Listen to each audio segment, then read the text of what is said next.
Salut les amis, j'espère que vous allez très bien. J'ai cru comprendre en fait que vous êtes intéressés à devenir analyste de données. Dans cette vidéo, je vais vous parler un peu plus de cela, mais en profondeur de SQL, parce que je suis sûre que les gens vous ont dit, et moi y inclus, que vous deviez connaître Power BI, Tableau, SQL, Python et plein d'autres outils.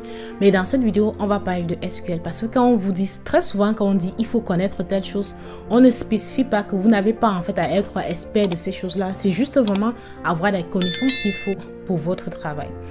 Moi, j'ai fait 4 mandats comme analyste. J'en ai fait 2 comme analyste d'affaires, un mandat comme analyste de données et puis un autre mandat comme scientifique de données. Et puis dans tout cela, je vais vous présenter, j'en ai utilisé SQL vraiment avec qu'une seule commande. Et dans cette vidéo, je vais vous présenter cette commande-là en détail et tout. Et c'est ça la connaissance que je connais dans SQL. Dans SQL, hein, je dis pas Excel, mais SQL, c'est vraiment la commande que je connais dans SQL. Et je vous assure, je n'ai pas eu besoin de plus que cela dans mon travail, la plupart du temps. Et même si j'avais besoin de ça, d'un peu plus que ça, c'est pas des choses vraiment compliquées. C'est juste des petits plus que je passe sur Internet, je peux trouver facilement. Mais la commande de base que je connaissais dans SQL, je vais vous présenter dans cette vidéo. Et ce n'est vraiment pas nécessaire en fait d'essayer de connaître un peu de tout en profondeur. Vous n'avez pas besoin d'aller en profondeur parce que le but n'est pas que vous faites deux travaux avec un seul salaire. C'est pas ça le but en fait. Vous deviez juste faire bien votre travail tout simplement. Donc dans cette vidéo, je vous présente en fait ce que moi je connais dans SQL. Je vais partager cela avec vous. Et puis en quelques minutes, vous aussi vous allez connaître ça et donc à la fin vous allez pouvoir dire oui, j'ai les connaissances qu'il faut en SQL pour devenir analyste de données. Parce qu'en soi, qu'est-ce que c'est? Nous, les analystes de données, on doit normalement collecter les données. Ce processus de collecte des données-là, on ne le fait quasiment plus dans les entreprises. Il y a des logiciels qui sont en charge de cela, qui récupèrent les informations des utilisateurs. On n'a plus à faire de la collecte des données. Mais par la suite, donc, nous, puisqu'on ne fait pas la collecte des données, on doit quand même les récupérer pour pouvoir faire nos analyses, pour pouvoir faire nos tableaux de bord et tout cela. Il faut savoir récupérer ces données-là. Et c'est ça qui intervient SQL la plupart du temps. Vous deviez connaître comment récupérer votre donnée. Vous deviez connaître comment interroger votre base de données. C'est pas à vous de vous occuper de la gestion de votre base de données. Ce n'est pas votre travail. Et dans cette vidéo, je vous présente donc la requête que moi, j'utilise tout le temps sous plusieurs formes, mais c'est toujours la même requête en fait. C'est la populaire en fait requête de SQL qui est select. Mais quand je dis très souvent que je connais select en SQL, les gens disent que mais si c'est juste select, ça veut dire que tu connais pas vraiment SQL et tout. Mais ce n'est pas vrai, je connais vraiment toute la commande complète de select et c'est ça que j'ai besoin dans mon travail. C'est ce que j'utilise tout le temps. Dans cette vidéo, je vais vous partager un exemple en fait tout simplement. Je vais essayer de parler avec vous. Ce sera un peu plus technique, je ne vais pas pratiquer mais vous allez comprendre. Je vais rendre ça vraiment très simplement. Déjà, la première chose, c'est de connaître la commande complète de select. En fait, ce n'est pas juste faire select étoile from table. Ce n'est pas du tout ça. La première chose déjà, c'est de savoir, moi, j'ai eu à travailler. La plupart des entreprises avec lesquelles je travaille ont des bases de données avec des tables, en fait, qui ont énormément de colonnes. Donc, si je mets à faire un select étoile dans une table, car en réalité, j'ai besoin que 5 colonnes, et puis la table contient 60 colonnes, vraiment, où est-ce que je vais arriver? Ce n'est vraiment pas optimal, en fait. Donc, ce que moi, je fais déjà, si je n'utilise jamais ce fameux étoile-là, je l'utilise quasiment jamais. Et c'est quelque chose que je vous conseille aussi. Choisissez vous-même les noms de colonnes que vous voulez inclure dans votre requête. Choisissez vous-même quelles colonnes vous devez utiliser depuis la base. Si vous avez la possibilité de le faire, alors faites-le, c'est très très important. Donc moi j'utilise jamais ça. Donc la commande de select complète, c'est, j'espère que je n'ai pas comme oublié, mais c'est select en fait. Et par la suite, donc c'est from. From, c'est le nom de la table. Donc select, nom des colonnes, colonne 1, colonne 2, 3, 4, 5. Et puis c'est from, nom de la table. Par exemple, select ID client, nom du client, from table client. Et par la suite, la troisième chose qui vient, c'est quelque chose qui est parfois compliqué quand on est débutant, qu'on ne comprend pas forcément très très bien. Et j'avais fait même une vidéo dessus, ce sont les jointures des tables. Ça, c'est très important de connaître ça dans SQL parce que oui, très souvent, vous aurez à joindre des tables. Toutes les façons, c'est pas possible de ne pas avoir à joindre des tables. En fait, c'est important de connaître ça. C'est même l'une des choses qu'on va vous demander comme la petite connaissance avancée que vous deviez avoir dans SQL, c'est connaître comment faire la jointure des tables. J'ai fait une vidéo sur ma chaîne pour parler des jointures dans Power BI. C'est quasiment la même chose dans Excel. Et puis même, je vous dis la vérité, dans Power Query, il y a plus de types de jointures que dans Excel. Donc, si vous voyez la vidéo, vous allez voir tous les types de jointures. En fait, c'est important. Vous pouvez aller voir la vidéo, le lien, je vais les mettre ici en haut. Donc, vous allez voir la vidéo complète. Je vous parle de tous les types de jointures. C'est une vidéo que je trouve vraiment intéressante parce que moi, j'avais fait ça quand j'en avais besoin en fait dans mon travail et puis j'avais oublié. Donc, c'est important. Regardez donc.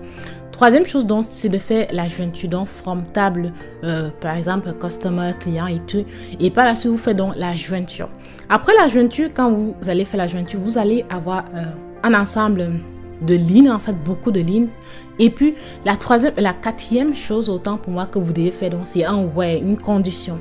La condition s'applique aux lignes pour réduire le nombre de lignes. C'est comme ça que moi, j'ai fait pour apprendre, pour retenir la formule. Donc, quand vous allez faire la jointure, vous allez avoir une plus grosse table. Et puis, vous allez peut-être avoir besoin de réduire les lignes. Vous faites un where, donc la condition de where, c'est vraiment pour réduire le nombre de lignes. Une fois que vous allez faire where, maintenant, les problèmes commencent petit à petit. Ça peut arriver que vous voulez faire des agrégations. Par exemple, vous voulez, par exemple, les clients, une table qui contient l'ID des clients, en fait, le nom des clients, et puis la somme totale des achats que le client a fait. Si dans votre base de données, système de base de données, vous avez une table de clients, vous avez une table des commandes et tout, et que votre entreprise, c'est par exemple une entreprise de e-commerce et qu'un client a passé une commande pour une chemise, une commande pour une table et puis une commande pour je sais pas, une assiette et tout, vous voulez à la fin récupérer juste pour ce client-là la somme totale en fait de tout ce qu'il a passé. Donc, s'il a fait $20, plus $10, plus, je sais pas, $30, vous voulez juste cette somme-là. Vous ne voulez pas, en fait, toutes les lignes, en fait. Si vous voulez un truc comme ça, vous devez faire un somme. Donc, vous allez faire group by par l'ID des clients parce que vous deviez faire inclure une sommation, en fait, une agrégation au départ. Donc, quand vous allez faire votre select, faites donc select ID du client, nom du client et faites une somme sur les amount. Vous pouvez faire cette somme-là et faire une alias, ce qu'on appelle as pour renommer, puisque vous ne voulez pas par la suite utiliser encore somme en fait. Vous faites une alias, donc vous faites une somme sur les montants pour la table en fait des commandes et vous faites as, par exemple, total d'achat. Ça va donner, à la fin, vous aurez une table comme ID du client, nom du client et puis donc total achat. Donc, ça sera une table simple comme ça. Donc, vous faites une somme au départ comme ça et par la suite, donc, vous allez faire un gros buy. Pour l'instant, je recommence encore. Donc, ça fait un from, ID du client, nom du client et puis somme des amounts, donc somme des montants qui vient de la table des commandes.